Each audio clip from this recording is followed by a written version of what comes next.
All right, and thank you. I am back. This is County Supervisor Joe Simitian, and as I said a moment ago, if you are looking for our 10 ways to shorten your job search webinar, you are in the right place at the right time. Thank you again.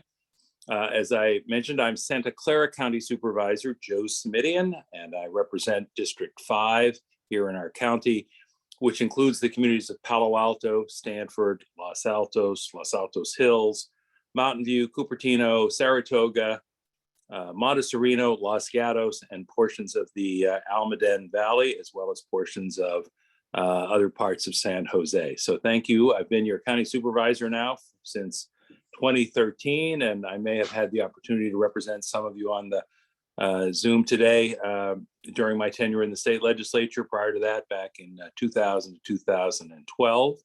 And before we begin the panel today, our discussion on 10 ways to shorten the job search process, I thought it might be helpful just to share a thought or two about why I am hosting the webinar.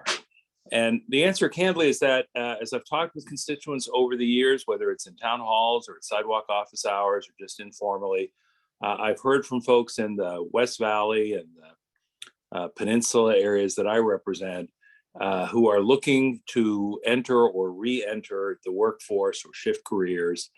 And these are often folks who've taken time off to raise a family, go back to school, maybe they've suffered a layoff. I know from my conversations with these folks that they have a lot to offer: skills, work experience, often very impressive resumes, I have to say, given our area. But nonetheless, they face challenges getting a job. It could be by virtue of their age, could be other circumstances. I know that last year when I hosted a webinar to discuss mature workers, those who are age 50 and above, and the important place they have in the workforce, we had tremendous participation. Clearly a source of interest and concern to folks in the community. We partnered then with Peninsula Family Services and Nova Works, had a very informative discussion. And I just think it's important to note before we get to the webinar in chief that, going back in time to the year 2000, the ratio of older workers, which was then defined as 55 and plus, who were participating in the US labor force was probably something like 13%. So modest, but significant. By 2050, that number is projected to increase to 24%. So almost a doubling over the course of the decades. And as we live and work together here in the Valley, you have all, I think, noticed that folks are living longer. That's a good thing. But it also means that the makeup and the dynamics and the needs of the workplace will change. We got good feedback from folks who attended the webinar previously, and they said they'd be interested in another webinar that touched on additional topics and particularly the challenges of re-entering the workforce at any age, not just for older adults, and how to keep skills and talents up to date. So as we continue to hear about layoffs, which is not the news we had hoped for as we picked up the paper or look online, I wanted to once again reach out to our partner at NovaWorks, with whom we do a lot of good work in common at the county, see if they could provide some helpful job search information to the folks I represent and beyond. All are welcome. And I reached out to NovaWorks, well, because they do great work and they're doing it in collaboration with our county and in collaboration with Peninsula Family Services to help other folks with the job search process.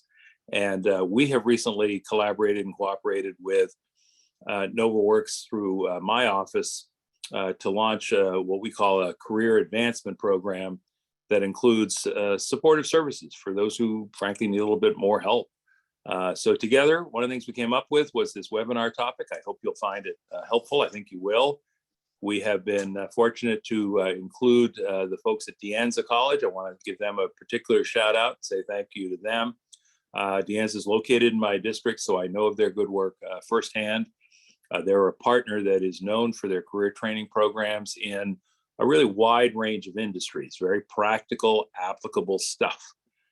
So before I hand it off to today's moderator, Jennifer Chaya from NovaWorks, I want to encourage you all to ask questions, participate in the discussion portions. That's what they're for. Don't be reticent, don't be shy, don't pause for even a moment. If you think you've got a question that needs answering or that is personally important to you, I do hope you'll weigh in. You can ask your questions by using that Q&A function on the bottom of your Zoom screen. Again, if you have a question, it's the Q&A function at the bottom of your Zoom screen. And I should mention again that the webinar is being recorded. And if you can't make it through the whole thing, or you want to come back and listen again, or you have a friend you want to refer, a copy of the webinar will be available on my website at the county. That's the Joe Simitian website, supervisorsimitian.org. Also be on the Facebook page, because they tell me if it's not on Facebook, it didn't really happen. And we'll be sharing the video with all of you who registered in a follow-up email. With that, let me say thank you once again. And, you know, I think there's nothing quite so painful to me as hearing from someone who clearly has a lot to offer and discovering that for whatever reason, they just haven't been able to make the right connection. And this has been particularly disconcerting when I hear it almost in the same moment I hear from employers who tell me how hard they're looking to find the right person to fill the right slot. So this is all about making those connections. One of you out there is the right person for the right job opportunity. And with that, I will turn you over to Jennifer Chire. She goes by Jen. She's a program manager at NovaWorks. She's got more than 15 years of experience as a career development professional. And I'll let you, Jen, introduce the rest of our panelists. Thank you to all the panelists, and thank you to all of you who signed up today. I look forward to hearing about your success in the days and weeks and months ahead. Over to you, Jen. All right. Thank you so much, Supervisor Simitian and staff, for hosting this awesome webinar. I am really excited to be hosting this panel of awesome career professionals representing NovaWorks, De Anza College, and Sciton. I'm going to share my screen. And to get things started, I would like to introduce Lisa Gonzalez. Lisa has over 15 years of experience in the career development profession. She has a Master's of Arts in Career Development and holds a BA in Psychology. As a career advisor at NovaWorks, Lisa works closely with our job seekers to identify their career goals, help them assist with defining employment goals, helping them provide job search assistance, resume writing, interviewing, as well as looking at ways to develop and enhance their skills. Lisa has presented seminars and webinars for all of our local cities, including Sunnyvale, Milpitas, Santa Clara, Mountain View, as well as the California Employment Development Department and other local agencies. So welcome, Lisa. Next, we have Randy Bryant. Randy is the Dean of Career, Technical Education, and Workforce Development at De Anza College. Randy has worked for De Anza College for the past 22 years. He was an automotive instructor for 18 years. Randy is a retired U.S. Air Force aircraft maintenance chief. Welcome, Randy. And finally, we have Carolyn Wells. Carolyn is a talent acquisition director at Sciton. And she specializes in identifying in-demand talent. Carolyn spends much of her day interviewing talent, coaching, hiring leaders on interviewing, and creating recruitment partnerships with firms like us, NovaWorks. Carolyn earned her bachelor's degree from the University of Phoenix, Chicago campus, and is currently attending the Jack Welch Management Institute, earning an MBA in HR management. Carolyn is passionate about meeting people from diverse backgrounds and helping them and identifying careers at Sciton. When she's not doing that, she loves nature photography and the arts. So welcome, panel. And all right. So to kind of kick things off, one thing we heard from Joe Simitian is that everyone who wants a job should have a job, and we're staunch believers in that as well. And recently, there have been a number of layoffs happening in the Bay Area. In fact, in the last 6 months, over 10,000 people have been laid off from their jobs. Really staggering numbers coming through. So with that, to kind of open things up, panel, I'm just wondering if you can speak to what should a job seeker do once they're notified of a layoff? And Lisa, why don't we have you start? Sure. Thank you so much. I'm happy to be here. Um, this is a great question to start off the presentation today. I would say the first thing you should do after a layoff or when losing employment is to pause and take a breath. And this may be counterintuitive as you are likely in panic mode or disbelief, but it's really important to evaluate your current circumstances and come up with a plan. So things like looking to see if you are eligible to file for unemployment insurance. That would definitely be a step one to help with some of that needed income or financial alleviation of that circumstance. Take care of your personal needs. Evaluate, if you need to make doctor appointments, etc. Decide how long do you have with your healthcare plan, and do you need to apply for COBRA or Covered California? Take a close look at your budget. Look at what income or savings you can rely on. If any, did you get a severance package? Do you have a spouse, partner, family member who has income coming in? Do you have savings? As I mentioned, are you eligible for unemployment insurance? And see where you can reduce spending. Getting on top of that budget right away is really going to be helpful. One thing to consider is, do you need what's called a just-in-time job for immediate income? These tend to be more app-based work or other part-time opportunities that may not necessarily be related to your employment goal, but can provide some immediate needed income, which allows that breathing room and time for job search. And also seek out job search assistance from a local workforce agency such as NOVA. Job search can be really overwhelming, and really the way to approach it is to break it up into small, doable chunks and pieces so that you have forward movement and momentum. We can help you with each step of the job search, from identifying a focus to resume or marketing material help, job search, interview preparation, negotiation. All of our services are free, including career advising, and we have possible training funding, which we'll talk about later in the presentation today, for any skills that need to be developed. So again, that pause and that breath initially will really help you focus on your job search. So important as you get started. Excellent. Hey, Lisa, we have a question in the chat. Just if you could reiterate, what was that job called, the interim job that you were mentioning? Yeah, great. Thanks for that question. We've been referring to those as just-in-time jobs, defined by I am in a circumstance where I need some immediate financial resources, but I know that going through job search is going to take a little bit of time. I mentioned that they can be app-based programs. So these are the Lyft or Uber drivers or the TaskRabbits, et cetera. But it could be seasonal or contract positions, anything that you're feeling. Again, it's a case-by-case circumstances, but it could be one option as you're starting to make room for that job search and move forward. All right, excellent. So panel, Lisa really touched on what to do when the layoff happens. So you've got your life in order, so to speak, as a job seeker. And I'm wondering if the panel can talk to, what do we do about actually jumping in and starting a job search? Randy, do you have any thoughts on that? Yeah, it kind of really determines, do you want to get back into the same career field, or do you want to use this opportunity to change direction and go to a different career field? Or maybe you don't even know what career field you want to go into. We have counselors that are really good at assessing what you think you want to do, if you want some help talking about that, and we can direct you to the right direction. Hook you up with our programs or Nova Works or one of the other 7 colleges in the South Bay area, or the 116 colleges in the state, to help you make that choice.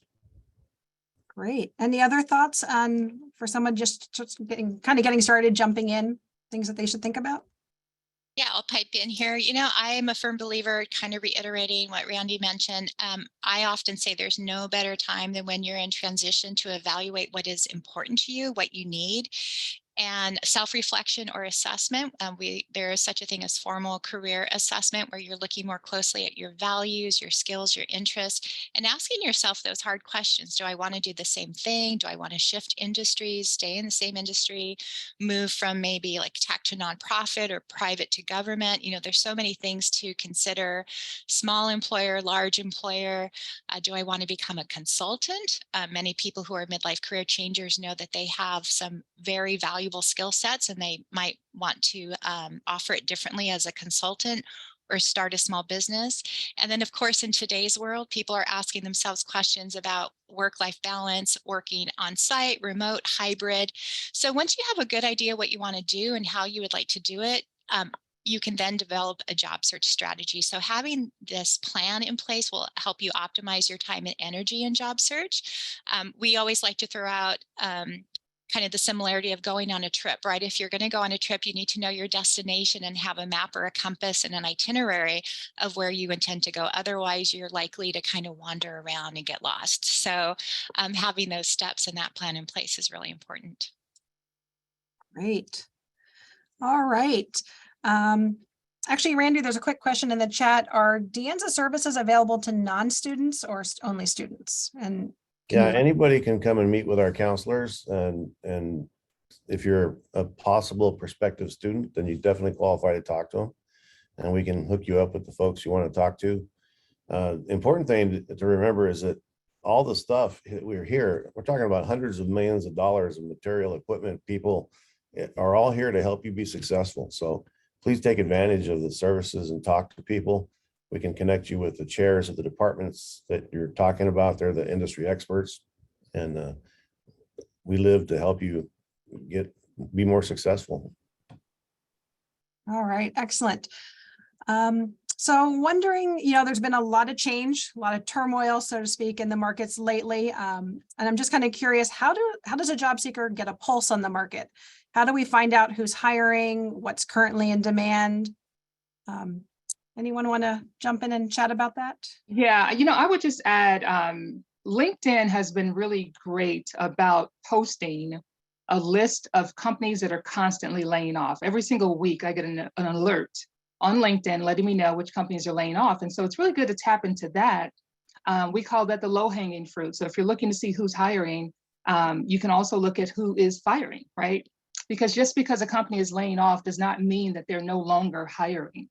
They've just laid off a segment of their workforce. So you want to start there. Network. I can't emphasize that enough.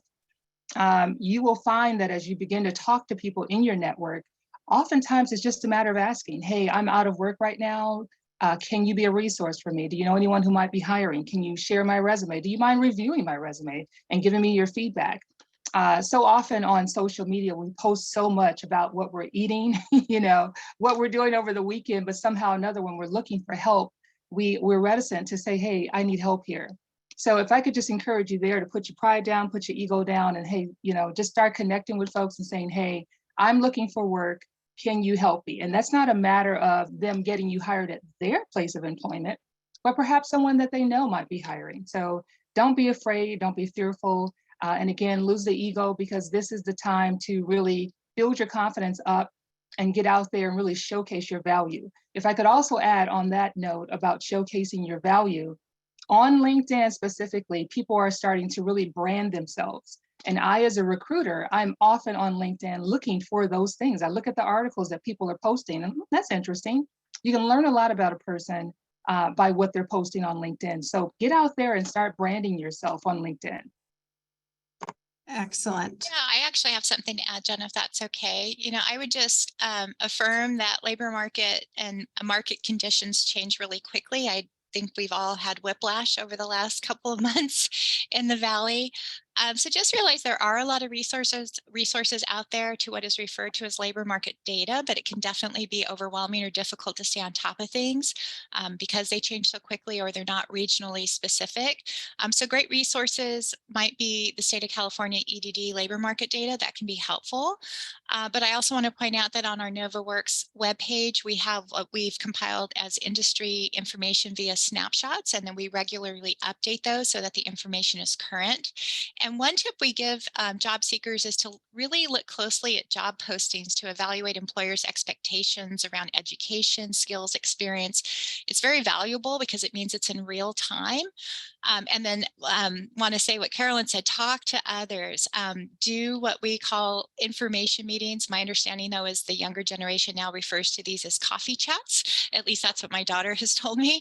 But that means you're talking to people who have firsthand information through experience at a particular particular company or are in a current role or with hiring.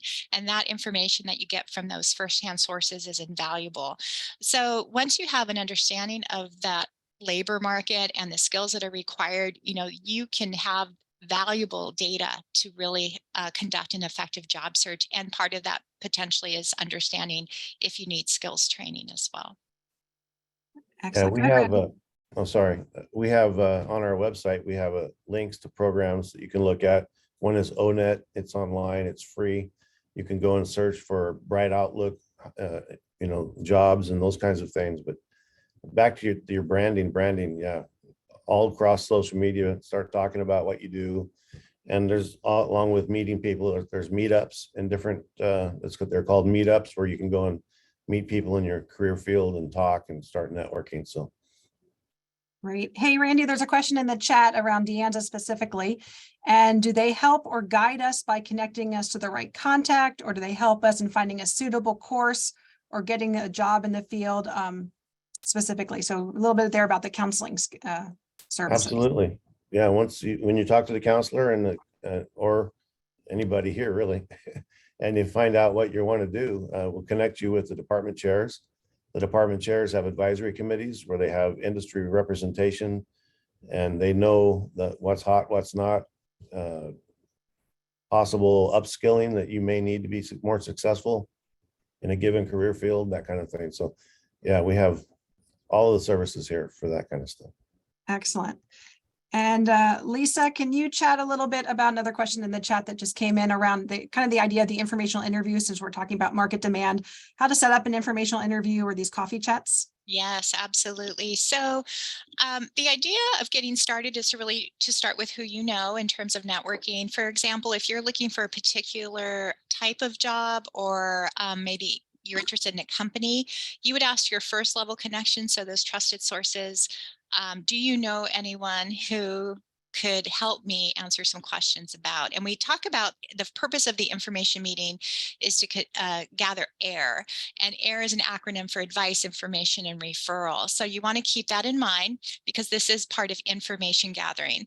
So if you're a little hesitant to reach out, just think about it's someone I know who's referring me to someone I know.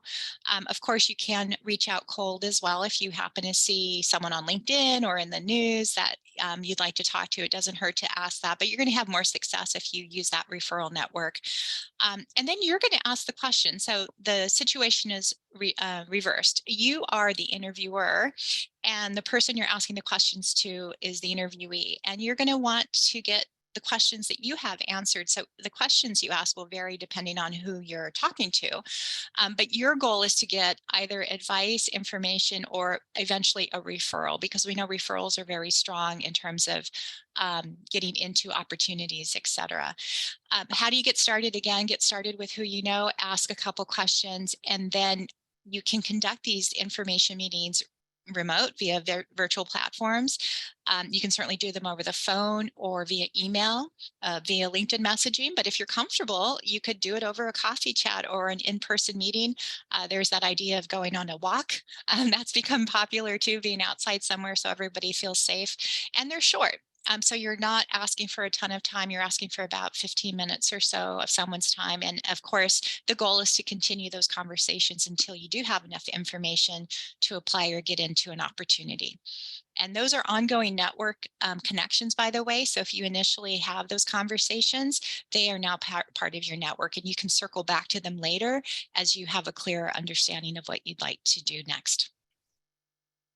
All right, excellent. So next question I want to jump into our topic is really, there's been a lot of layoffs mainly impacting the tech sector right now. So as that one industry is laying off or slowing down, we did mention that they could still be hiring in some of those areas, but just wondering, what is your advice for job seekers maybe coming from tech? Are there other places that they might want to look or concentrate their job search? Carolyn, what are your thoughts? To that, I would add on LinkedIn, and I'm going to probably stay on LinkedIn for a while here.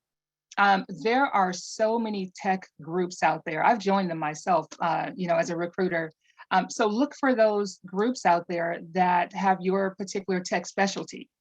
For example, I'm a part of a Salesforce developer group where I source talent from. So look for those types of groups on LinkedIn. I know that there are some on Facebook as well that you can join and begin to network. They do have rules, of course, some things you can't post, but you can always ask questions, and network with those that are in that group. Join them, add them as your connections on LinkedIn. And that's another way of also building your network as well for your future career goals. Great. I'm wondering if the panel has thoughts on other industries that might be more in demand right now. I want to say more in demand, but in demand. Lisa? We are so tech heavy in the Valley that sometimes people are tunnel visioned on tech. And those companies, as was mentioned, they lay off as they're hiring because there's such a quick pivot on business needs. So we're not saying that those are off the table. I would still look for your particular area of work and see who might be hiring. Again, it might just be a shift or a change in what they'd like to accomplish for their business need. But there are a lot of other industries out there that are looking for great talent. And regardless of your job title or function, there are roles for you in those industries. So healthcare has been a big one. Manufacturing, especially in the Valley around advanced manufacturing, has been really hiring. We know government has been kind of hurting for talent. There's a lot of openings in government. And like I said, lots of different types of position. Then there are things like education or financial services. There's a lot of information around transportation with the advent of kind of a long-term goal of these autonomous or electric vehicles and changing because of green energy type related jobs, etc. So there are just lots of industries out there. And again, I think the challenge we have when we work with job seekers is that narrow focus, that there must only be jobs in tech. And then now people are hearing about the recent layoffs and are feeling a little bit disheartened, but the jobs are out there in various industries. Great. Go ahead, Randy. Yeah, I think that there's a lot of opportunity. We just need to talk to the folks at the colleges or Nova Works. Like, we just started a new certificate in autonomous driving where it requires programming skills, networking, a little bit of programming, a little bit of networking, and a little bit of automotive. So maybe you came from high tech and you have the networking, the programming, and all of that, and you just take a couple of automotive classes that you may be interested in anyway, and we can get you a certificate and get you a job with neuro or any of those new startup programs. So there's all that too. You may already be halfway there and not even know it. So just ask the questions and reach out. There's so many, we get job opportunities all the time from TSA and from different government agencies and the post office and whoever. And there's programs out there like Handshake and Job Speaker where you can join for free, and then you can put in searches, and then companies post jobs there all the time. There's so much stuff. And I live on Handshake, by the way. Yeah, LinkedIn and Handshake. It's a great two resources to find great talent. So yeah, put your resume out there. Great. So Randy, you really kind of touched on this idea of transferable skills, right? You might already have some skills and you might then just need a little bit more to boost you. So I'm wondering, Randy, if you can actually talk a little bit about, the importance of updating skills and upskilling for the current market. Yeah, that's really critical, depending on where you're at in your career life. A lot of skills are missing from folks. They don't know it. We call them the 21st century work skills. Some people call them soft skills. Then there's the hard skills like manufacturing, learning how to work equipment and that kind of stuff. But think about where you were and what you were doing, and then think about would it have been the same result if you had skills that were a little bit different or added to your skill set. And our counselors and our experts in our departments can help you with that. So if you're an automotive technician, for example, and you wanted to upskill, you could talk to the auto department and they would tell you this is the area where we're going, right? Autonomous driving, electric vehicles, that kind of thing. And Great. They'd love to talk to you. So don't be afraid to talk to them. I love that. Don't be afraid to talk. Really. Yep, you got to open your mouth and ask the questions, and you'll be very surprised at how much information people are willing and able to give. Hey, Randy, when people come over to De Anza College, like, what is the first point, like their starting point? Who do they contact if they want to get started with De Anza College? Well, the first place, you can go on the website. You can call me. You can come here to the CTE division. But if you go to the website, it has the steps that it takes to get into the college. Any college, you have to go to CCC apply and do some things. But if you don't want to go there first, you just want to talk to folks, then just call the CTE departments at the college or the counseling department at the college and just get a connection. Or even go on the websites. All of the departments are listed. All of the chairs are listed and all their contacts are there. Just go and talk to them. It's okay just to walk into the automotive department or just walk into the journalism department and ask to talk to the chair and start asking questions. Great. Lisa, what are your thoughts about upskilling? Oh, Lisa, you went on mute. Thank you. I did want to add some information. I mean, the community colleges are an amazing resource. My understanding, Randy, is that you can actually get 2 years of free college if you don't have a current degree. Is that correct? Yes, if you've never been to college before and you want to get a degree or you feel you need it, we can give you 2 years of an AA degree or an AS degree for free. Yeah, so that's an amazing resource. I did want to also just kind of highlight other resources for training because there are so many out there. There are free resources, both, through just the internet, but some of you may or may not know that the local libraries are now partnering with Coursera and also LinkedIn Learning. So you can take advantage of LinkedIn Learning and Coursera platforms for free through your library card. There are kind of free resources through companies. So Trailhead was mentioned, or I'm sorry, Salesforce was mentioned. They have free training on Trailhead. Microsoft's page has free Microsoft Office training. So lots of companies will provide free resources for training. Local workforce agencies such as NOVA can also help fund training depending on grants available. This can both work with unemployment insurance benefits under an extension called California Training Benefits, or work separately to where NOVA is funding the training. But again, that potential extension of unemployment insurance is there. NOVA also has employer partnerships with Meta, Facebook, Google, and Coursera, IBM's SkillsBuild, and Udemy. So there are so many great resources. I think I like what Randy was saying is sometimes you just have to ask. If you don't ask, you might not be aware of some of these resources. And in terms of answering the question, is skills training important? I would say absolutely yes. It's part of the evaluation of what skills and competencies employers are looking for when hiring. So you'll always want to compare it to what employers are looking for and match or exceed those expectations. So by having the current in-demand skills for your area of focus or industry, that's going to help you get back to work sooner. So skills, some type of at least skills evaluation or training, and we're in our kind of in the kind of new world of work where continued learning is always going to be really important, especially in areas like tech sector.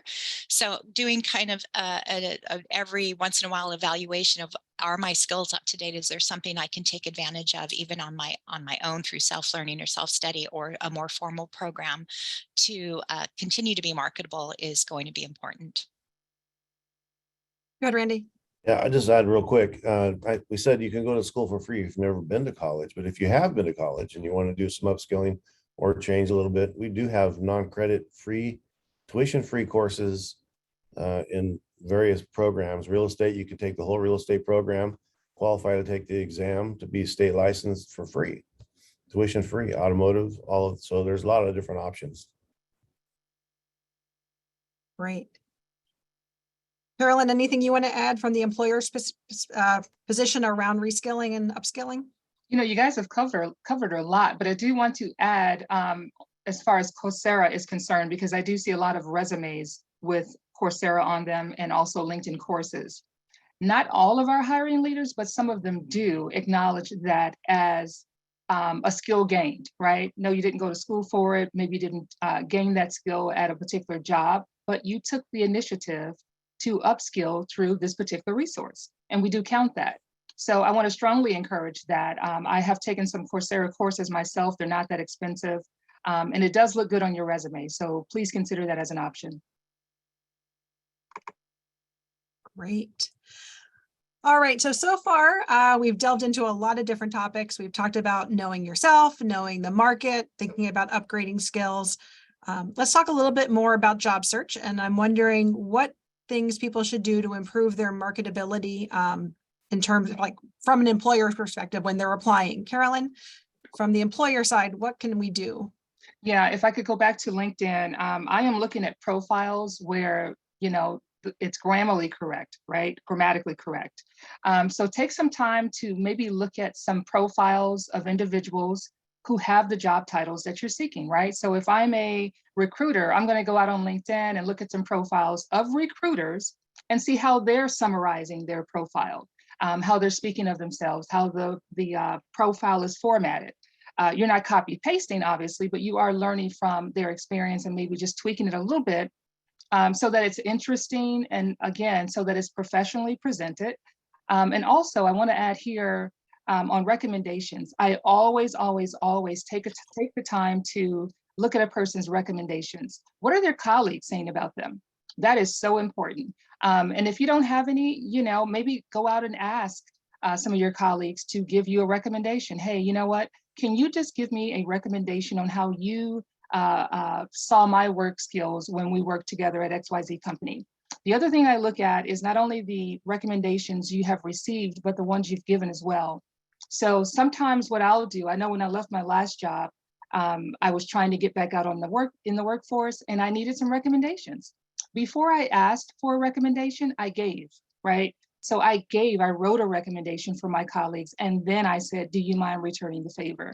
It goes a long way. Not too many people are going to say no, but recruiters are looking at that information as well. But please take some time to do a professional picture on LinkedIn, and then just, as I said, get your profile together and make sure it is professionally written. If you need help with that, I'm sure NovaWorks could probably assist with that as well. We definitely can. I'll let Lisa address that in a second. Carolyn, I want to follow up though with the LinkedIn profiles and especially recommendations. How important is it being current, right? Like I see lots of people who have recommendations from 2008 and now here we are 2023. What should people think about in terms of keeping that current and updated? Yeah, it's very important. And that's something that I do look at as well. I look at the date and it's like, oh, wow, she's had 4 jobs since, but no one has given you a recommendation. Now, that's not always a bad thing. Maybe she didn't ask for one. We don't know the circumstances, but I do look at that. It is very important to make sure that your recommendations are up to date. And that's something that you probably want to do once a quarter, depending on the size of your company. That's my recommendation anyway, because again, those are things that recruiters are constantly looking at. Also on LinkedIn, there's a badge now that you can put around your picture that says open to work. We're looking at that. So that stands out. It's a green badge that says I'm looking for work. So LinkedIn does have a tutorial on how to add that to your picture. But as a recruiter, we're constantly looking for those folks who are saying they're open to work. But again, we do go after the passive people as well. But if you are looking for work, be a little bit more aggressive. Don't be afraid to stand out. Put that badge around your picture to let us know, hey, I'm looking for work. You can contact me. Great. Lisa, what are your thoughts about like resumes, job applications? What do people need to do? Yeah, there are definitely steps that you should take in terms of your job search. We already talked a bit about identifying focus and assessment. I would add to what Carolyn said, those marketing materials are really important. That update of the resume, customizing it for every opportunity, that LinkedIn profile, really important. We haven't really talked about what's called applicant tracking systems yet. So that customization of your resume is so incredibly important because the threshold tends to be that your resume needs to be about an 80% match or better in order to get past those software programs. Sometimes that's required before a person even looks at it, a recruiter or a HR person. So just having an understanding about how important it is that your marketing materials are reflective of what is needed for the job search. Creating a job search strategy, there's the hidden job market versus the visible job market. Visible job market means job boards. So that should be part of what we call your job search pie. So think about that I have this pie, you're going to want to divide it up into doing a little bit of everything. the majority of your pie should be focused on what's called the hidden job market. And that is where your network comes into play, where identifying the companies that you want to work at or the types of organizations. So coming up with a target list and then utilizing your network to get inroads into that, finding a direct route whenever possible. And that's where LinkedIn comes in as well. Don't be afraid to connect to people and ask questions. That referral or network is ideal. Contact those staffing agencies, be open to different types of opportunities, especially when it's a challenging job market. So being open to things like contract opportunities, and then interview. I think, again, Carolyn said this, I'm going to reiterate it. Prepare, and practice. Understand how you meet or exceed what the employer needs, build value.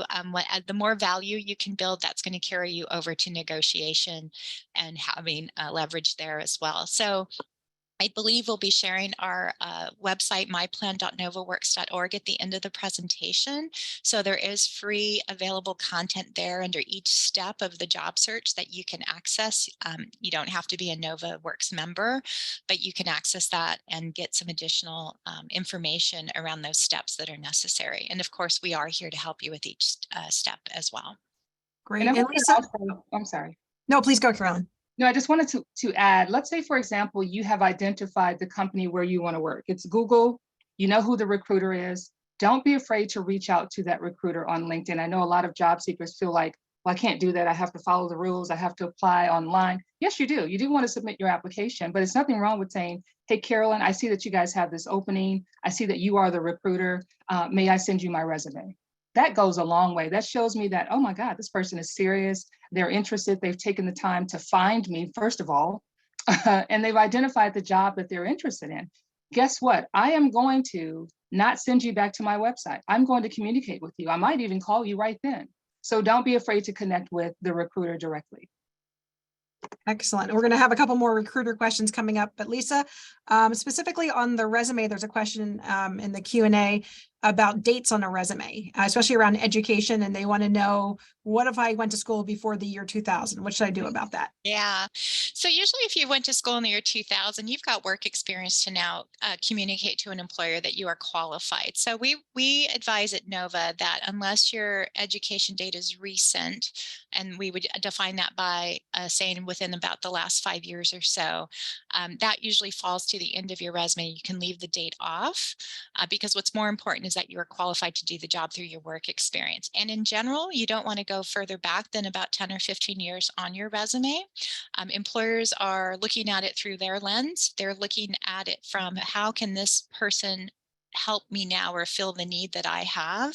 I know we're all attached to our older experience because we worked hard to get where we are today, but really employers are really looking at it more from an immediate, I need talent to fill this need I have now. So go ahead and drop the date from the education if it's that old. If it's newer, like within the last 5 years, that helps an employer understand why you don't have a lot of experience in the area you're applying for. And in that case, if you're a new grad, your education might even be higher up in your resume.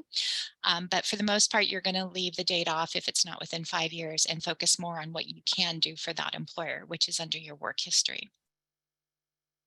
Great.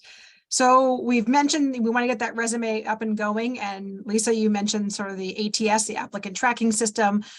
So typically the first person to get their hands on a resume at a company is someone in the recruiting department. Carolyn, from your perspective as a recruiter, talent acquisition, what are the best strategies for job seekers to work with recruiters and have a successful relationship? So let me just clarify, are you talking about internal or external recruiters? Let's go with internal first, and then we can talk about external. Okay, Great. So yeah, so working with internal recruiters, again, if you can build a relationship through LinkedIn, I would say do so. And again, that's just a matter of connecting with the person. You might want to send them a message. I welcome messages. I don't frown on that at all. Because guess what? I'm looking for talent. So if you knock on my door, I'm not going to say, hey, why are you here? You should be going through the proper channels. Fill out your application. No, I'm not going to do that.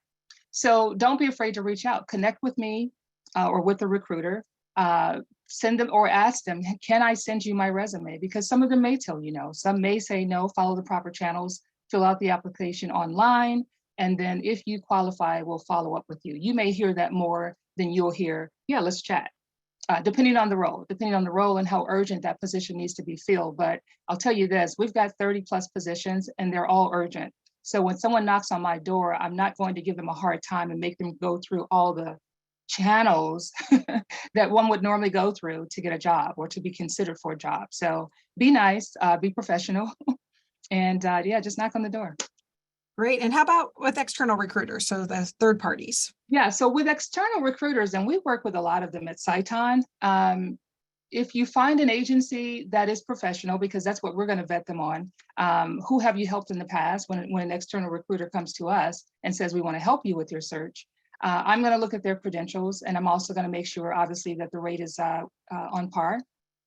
So when you're working with recruiters, just be very careful to make sure you're working with a reputable company. I'm just going to say that, because not all of the recruiters out here are reputable. They're not going to represent you in the best light. If you can talk to someone that you know who can refer an agency to you, that's probably better than just going out and choosing one blindly.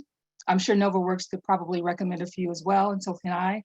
But yeah, just stay with the ones that are more reputable, your Robert Half's, that kind of agencies, those types of agencies. They are going to represent you well, and they're going to make sure that the process is constantly moving.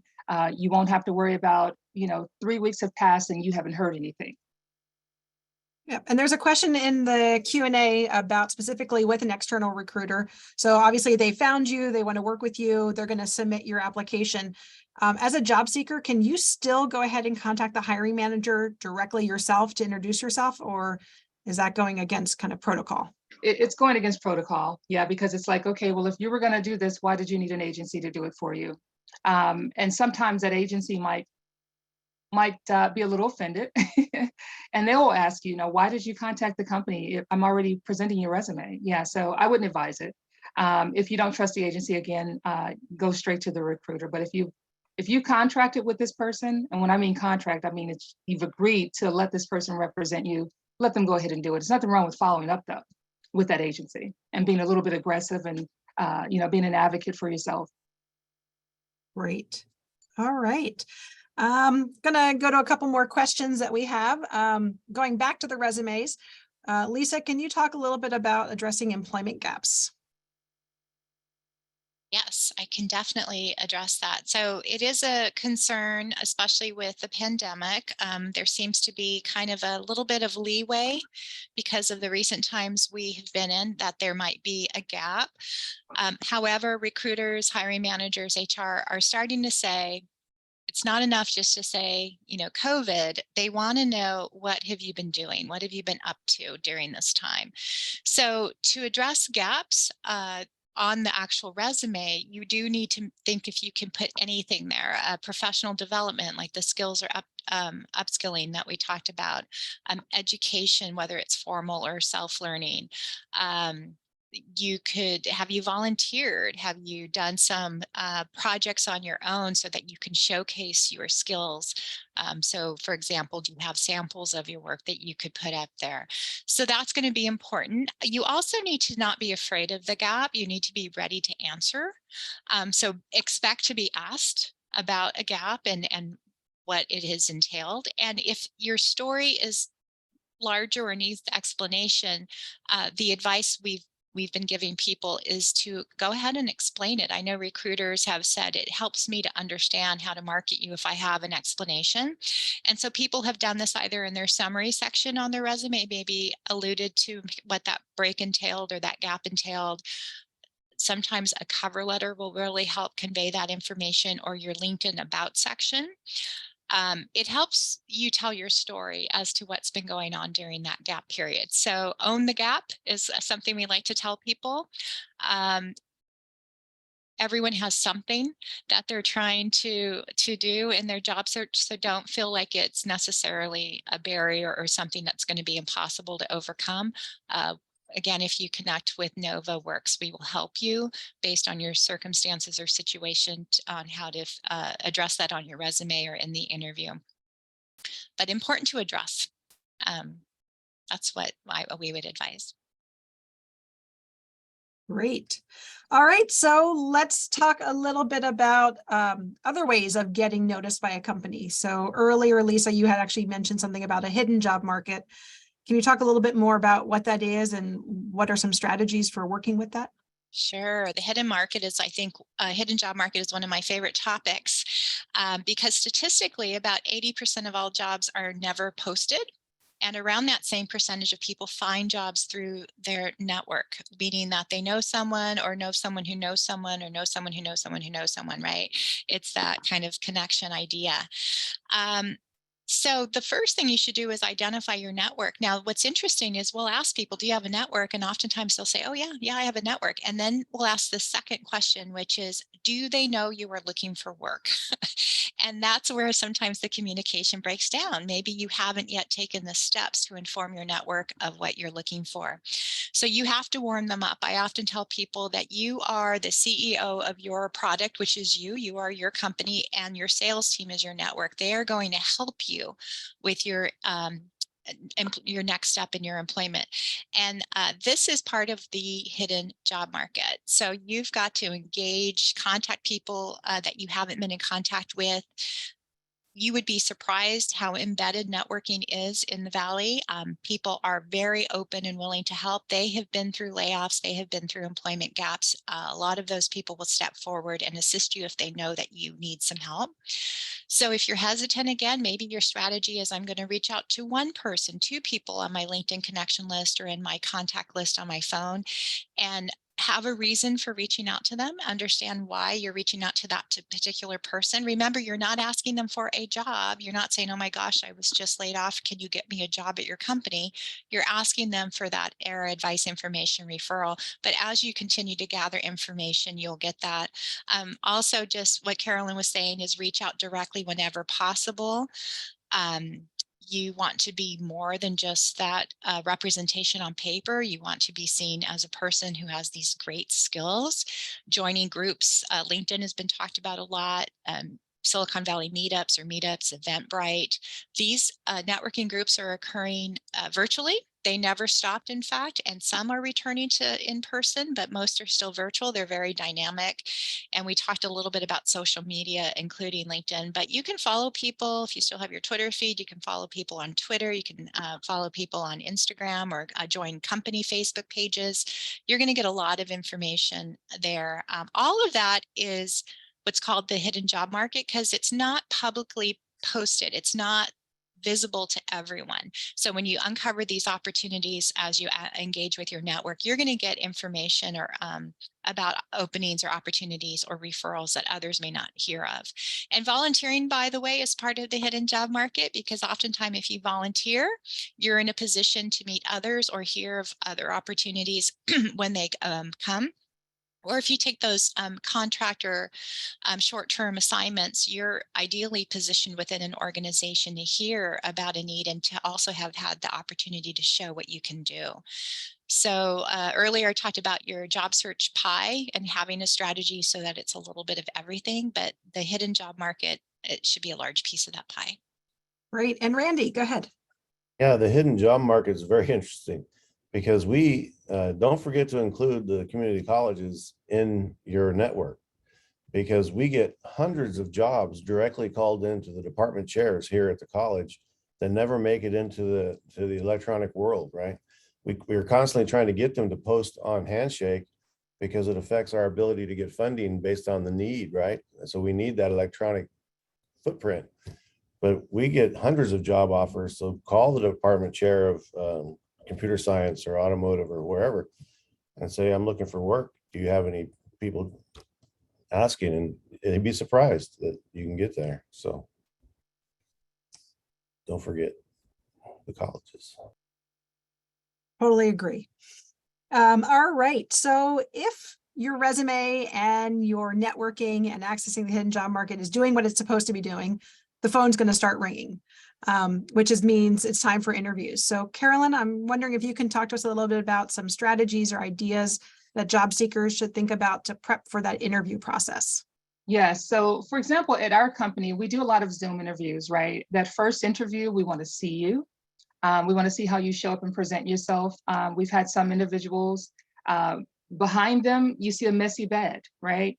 And it's like, okay, you want to put up a screen or something, or yeah, totally unprepared. So just make sure you look at your surroundings.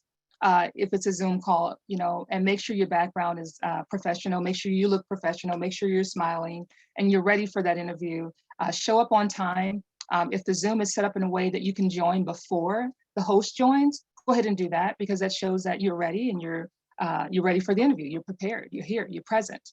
I have been on calls where I'm sitting and I'm waiting for the person to show up, and 10 minutes later they pop on. It's like, oh, I'm sorry, I was doing XYZ. So just keep that in mind. We're looking at all of that. That first impression is so important. So you want to make sure you make a good impression, looking your best. It's okay to ask the recruiter how you should show up. And I'm saying that because Sciton has a very casual attire. We do not dress up. We don't. I'm dressed up, believe it or not. This is dressed up. We're blue jeans and t-shirts. So you don't need to show up in a tie unless you're encouraged to do so. Will it hurt you? No, it won't. But it just helps if you just look the part of the culture, because that's what they're going to look at you through that lens. I'll just say it that way. But make sure your resume is professional. I love the fact that Lisa still mentioned the cover letter. I know some people frown on that. I love to see a cover letter, especially as you said, Lisa, when you're addressing a gap in employment. That is so important because you can't really spell it out on a resume. So yeah, have the cover letter if you need to address a gap. And even if you don't, sometimes it's just good to have it handy and ready for attachment to that resume. But as far as the phone call, if there's a phone call, make sure there's no background noise. The dogs are not barking in the back, because surely you can say, oh, pardon my dog in the back. But if you don't have to, don't do that. Go to a place where it's quiet so that that recruiter has your undivided attention and you have theirs as well. That goes a long way. And it really does make a difference when we talk to people and you're constantly saying, can you turn that down? Or you almost want to just hang up the phone and end the interview at that point. So show up ready, show up prepared, show up feeling your best, smile, and that comes through the phone, even if you're talking. Okay. Lisa, what are your thoughts about prepping for the interviews? Yeah, I agree with everything Carolyn said, and I'll add just a little bit. Preparation is key and practice is key. If you feel unprepared or you don't know what you're going to say and you think you're going to wing it, you're just not going to be confident in that interview. So how do you prepare? That's really the question. Look very closely at the job description. I often encourage people to get a highlighter and highlight keywords. Build your interview responses around what the employer is requesting. Now, also, you don't just want to say that you can do what they're asking. You want to create mini stories or what's called accomplishments. Now, different people refer to them different ways, but at Nova, we call them PSRs, which are problem solution results. Other places call them stars or tasks. Google calls them XYZs. You're really showing what you were doing, what was going on, how you handled it. That's where the gold is, meaning you want to spend time showing the employer how you've handled what was going on, and then the results, the impact or value add to the company. These mini stories help you stand out, because keep in mind, when people are called for an interview, so let's say 5 people are called for an interview, everyone is qualified on paper. Right? So everyone's qualified on paper. So how are you going to stand out in the interview and elevate yourself above the crowd? And it's really these examples of what you can do. If you're technical in nature, you're going to have a technical interview. You need to practice your technical skills. It's very important that you know what you're going to be asked to be able to showcase that. There's lots of resources out there, including on the Nova website, to prepare for technical interviews. I'm going to just again reiterate what Carolyn said about being comfortable with the virtual interview platform or the technology. There are several platforms out there. We're on Zoom today, but you'll want to ask the interviewer ahead of time, what will we be using? Download it, practice it, do all those things Carolyn mentioned. Understand your virtual presence, like lighting, desk setup, your audio, video, demonstrate good virtual etiquette, like the dog barking, removing background noises. You want to make that first good impression. Have a backup plan should technology fail. Sometimes it does. That phone number is really important. So all of that's going to make you feel more confident about that interview if you have all of those things taken care of ahead of time. Great. A couple questions. Oh, go ahead, Randy. Sorry about that. Oh, that's all right. I'm just gonna say, believe it or not, I used to do some of this coaching before I became this kind of thing. But, I would say they kind of already know that you're kind of qualified for the job or you wouldn't be having the interview. So you want to have some technical talk, of course, but talk about something that you love to do at the very beginning of the interview. Just add it into why did you apply for the job? Because that will change your complete structure of your face, your demeanor, everything will relax, and then everything will come easier as you move through the interview. I always add that question when I interview people. The second thing is sit in front of a mirror and tell yourself how great you are for 5 minutes. I mean, try it. It's not easy. It's really hard. So if you can get to there, you'll build up kind of a script, not really a script, but something in your mind where you can say, I'm the best fit for this team because of this, right? And then tell yourself why you're the best team member or why you'll be the best for a part of the team. It's really hard to do. So it'll make you a better interview. I think that is so important around just believing in yourself. Having done career coaching myself as well, how many times people would come to me and say, well, I have an interview tomorrow, but they're not going to hire me anyways. Well, if you're already going in with a negative thought or negative attitude, there's no way you're going to sell someone on it. So as one of our final questions, I would love for the panel to talk about the importance of having confidence, projecting that during the interview. And how does a job seeker get that, right? I mean, if you've gone through a layoff or you've been out of work for 10 plus years, a lot of that has been, people think stripped from them.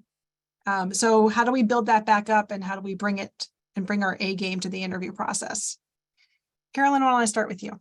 It's a lot of self-talk. I've been there. And as you said, you have to believe in yourself.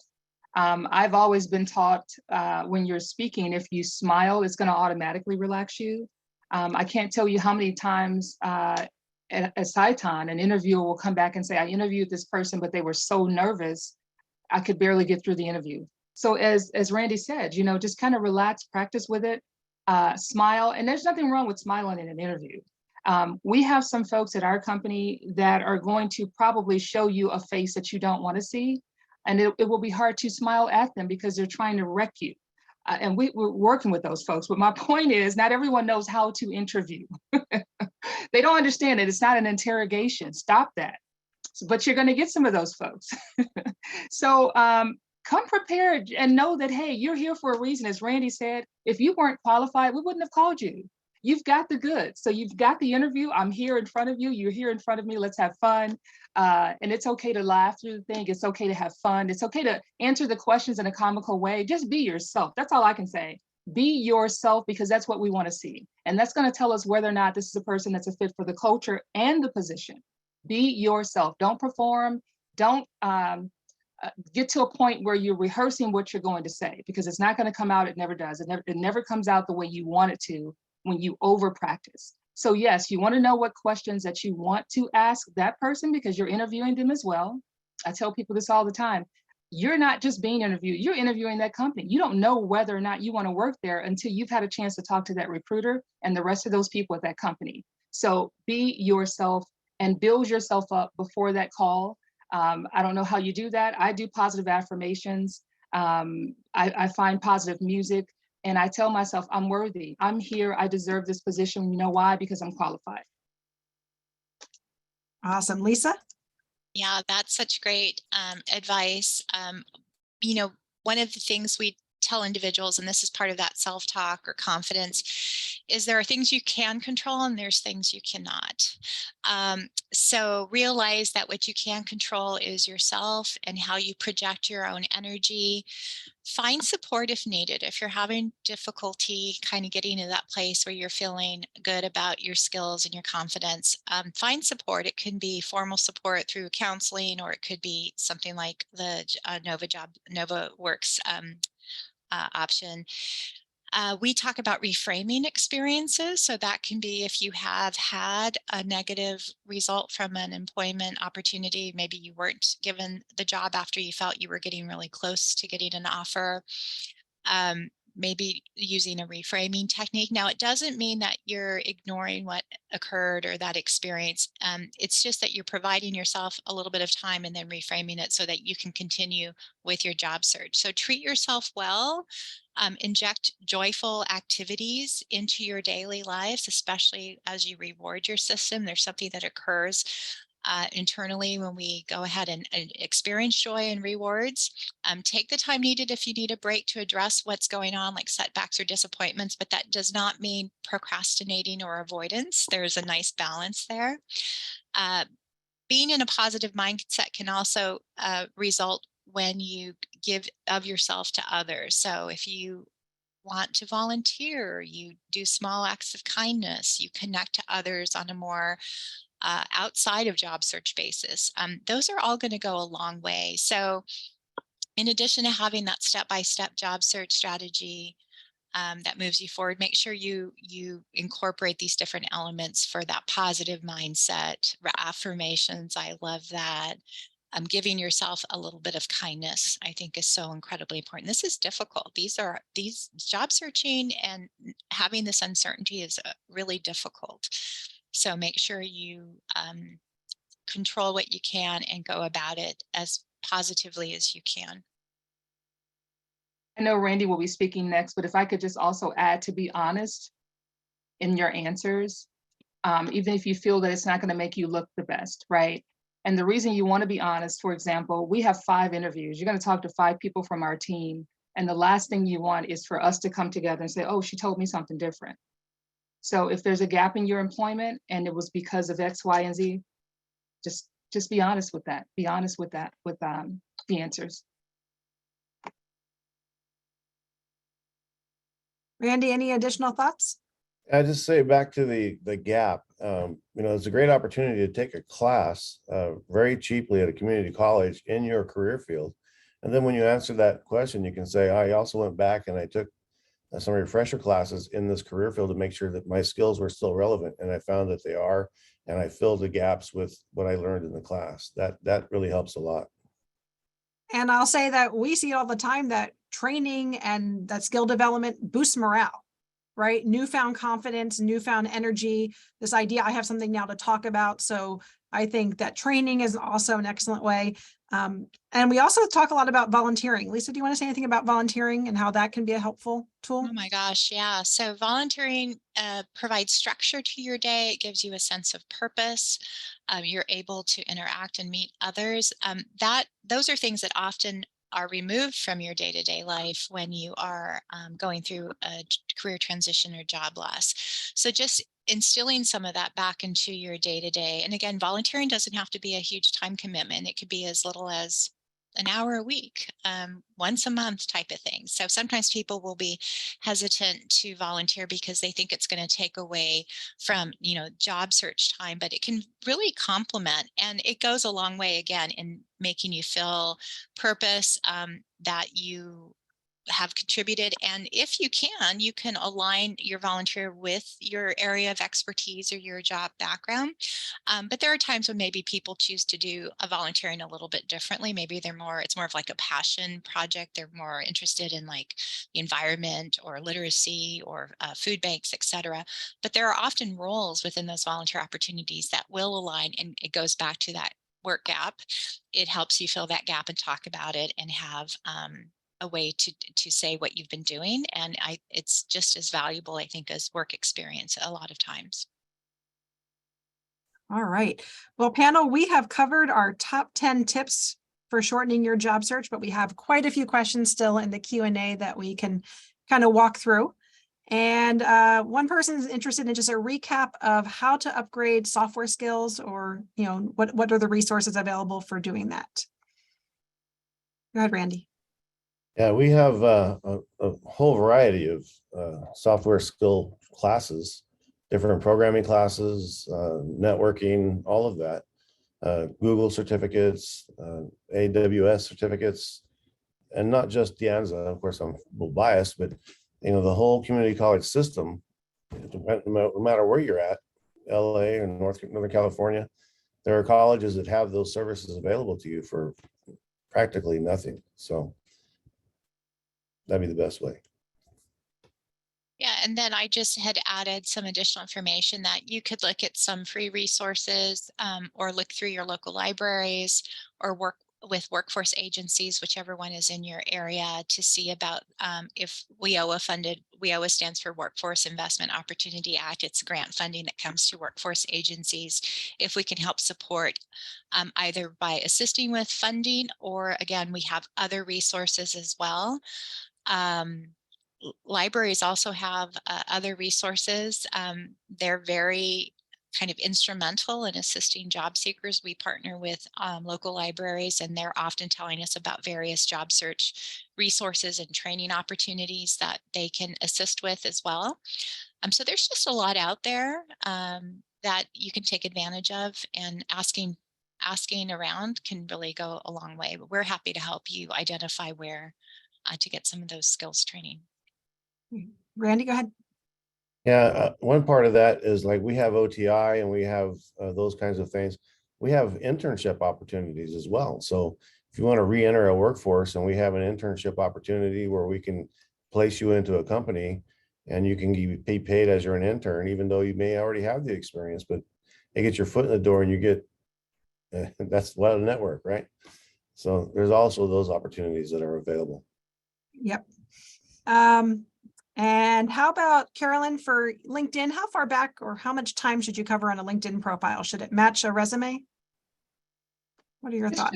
I think it should match the resume. Oftentimes what I'll do is share a profile with a hiring leader when I don't have a resume. Maybe this is a passive candidate that I found. So it absolutely should match your resume. Okay. And earlier we mentioned Handshake. Both Carolyn and Randy talked about that. Can someone just explain again what Handshake is?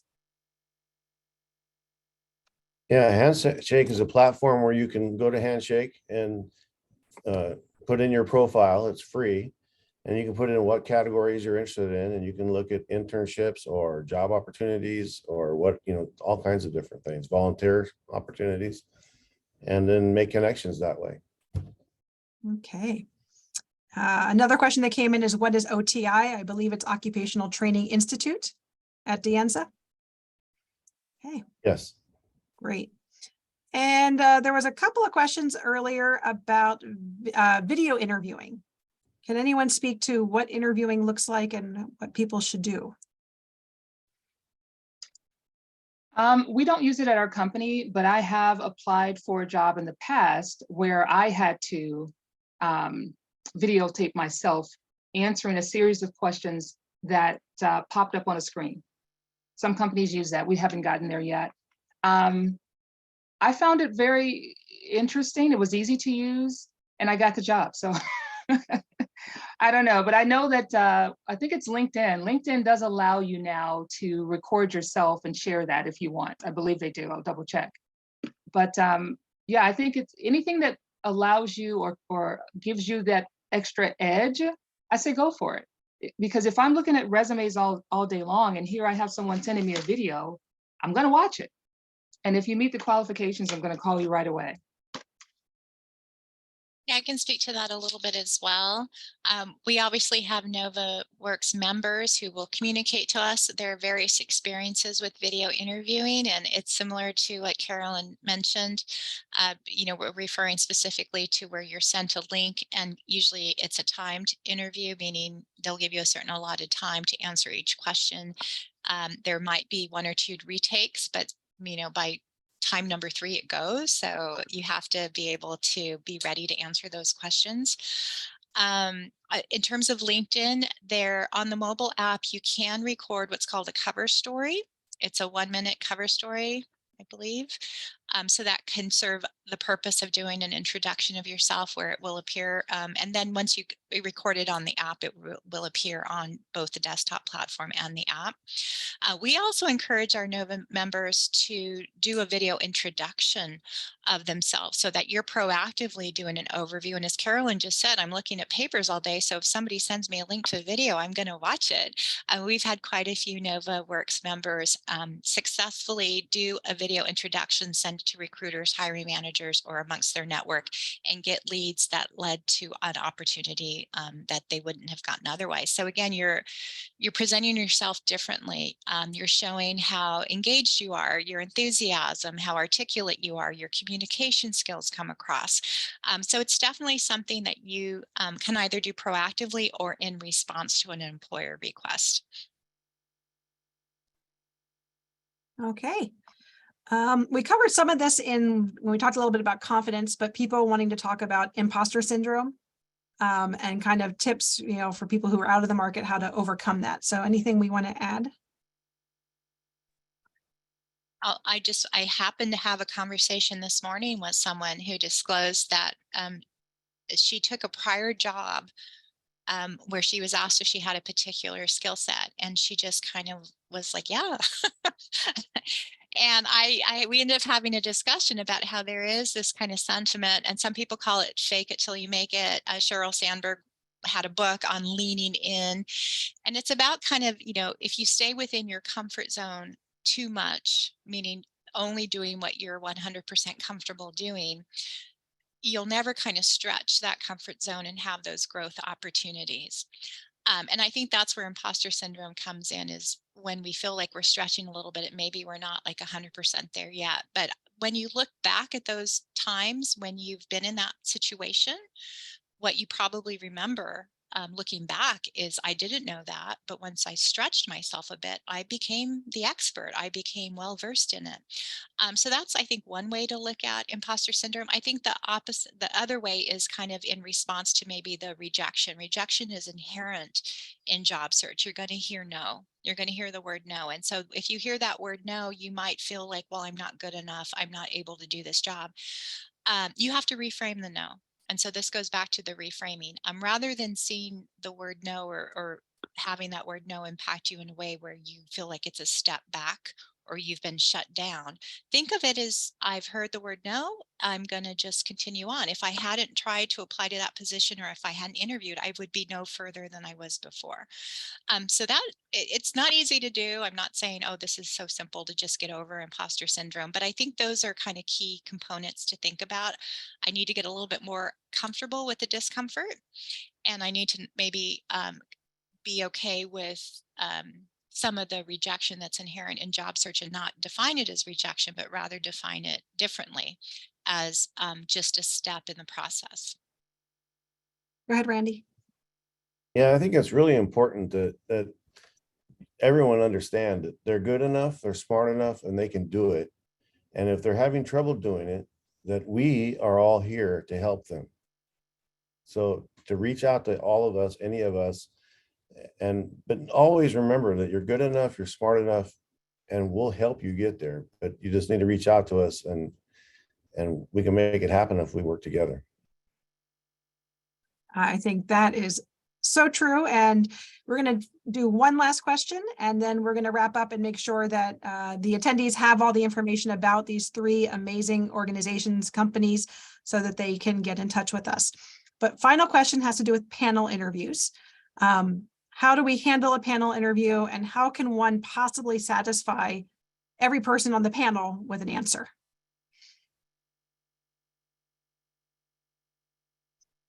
I can start. Yeah, go ahead. Oh, okay. I think it was a little bit more challenging when it was in person. So, you would show up on site and there would be a panel interview, and then we would instruct that, you need to make sure, usually panel interviews, they take turns asking questions. So in the response, you need to make sure that you are physically looking at each person, that each person feels that they're being addressed. Now, on virtual platforms, it's a little different. You'll still have a group. It would be you and then a group that is in the interview. Just make sure, again, you have that good virtual etiquette. You're going to be looking at the camera, so it'll appear to the panel, the attendees, that you are looking at all of them at the same time. So it's a little bit easier, I think, virtually. But it will probably be the case that one person at a time will ask questions. So unless someone asks a subsequent question, they're going to all feel on virtual platforms that they're being responded to. So it's more of a challenge in person to feel comfortable making sure through eye contact, body language, that you are engaging the group.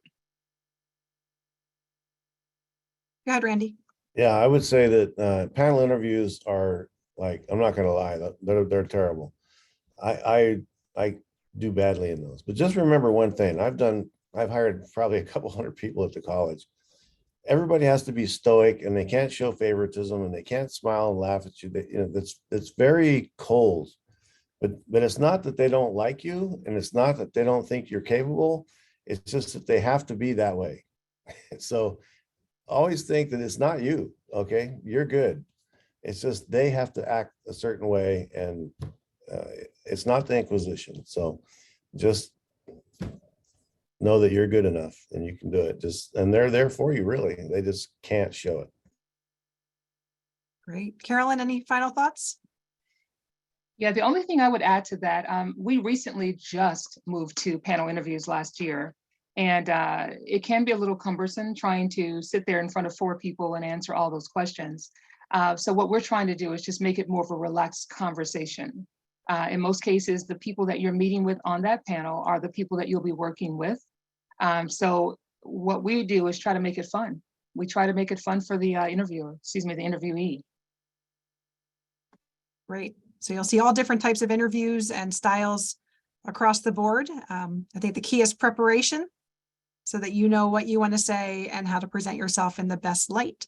Mm-hmm. What I'd like to do now is transition over. I'm going to have each panelist talk a little bit about their company or organization. I'm going to pull up some slides.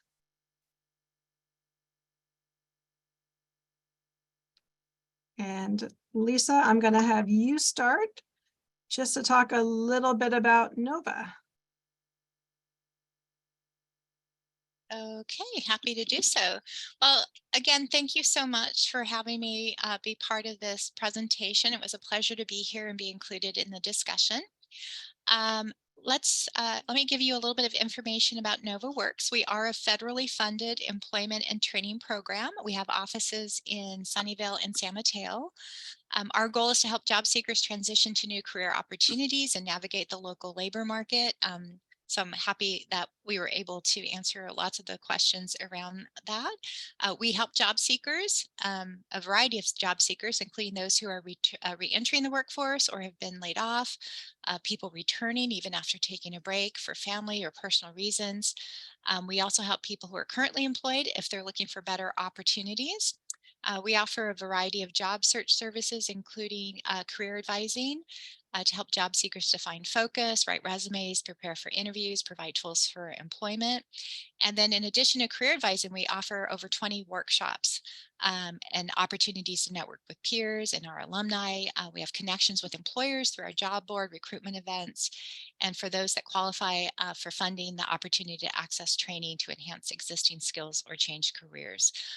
Once again, our services are available in person, over the phone, or remote via Zoom. So that's a quick overview of Nova and our services. Great. And this slide and this all will go out after the webinar. You'll get the information, but for our website, and Lisa earlier mentioned that NovaWorks has a website called My Plan that has all of our job search materials available online that you can access. So we definitely encourage you to reach out to us so that we can provide you any support you need as you're transitioning to your next job. Randy, you want to talk a little bit about De Anza? Yeah, we do kind of all the same things. You know, the biggest thing is that De Anza College is part of the Foothill De Anza Community College District. So we have a sister school in Los Altos, and we're part of the 7-school South Bay, all across the region, part of 116 colleges statewide. So no matter where you're at, there's a community college that'll help you. If you're in this area and you come to De Anza College, sometimes it seems like a mini city and it's huge and it's scary sometimes.